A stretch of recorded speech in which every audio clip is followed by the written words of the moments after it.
Nitong Nobyembre 12, formal nang binuksan ang selebrasyon ng Ibaguio sa Baguio City Convention Center. Nakasentro lahat ng mga plano at saka mga activities natin dun sa tema natin na locally creative, globally competitive.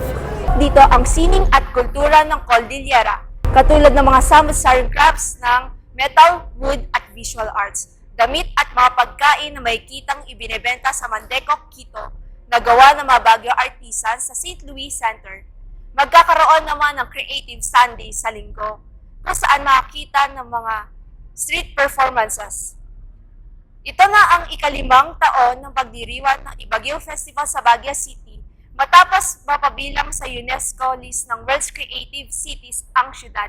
Month, we are the only city in the entire world na nag-present ng ating accomplishment on 2030 culture indicators.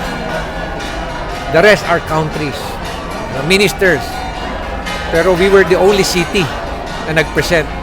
And among the presenters, talagang tayong pinaka-outstanding. We were applauded. Talagang nakakatuwa. Magtatapos ang selebrasyon sa Nobyembre 27. Ako si Madison Rora Buka, Balitang Baguio.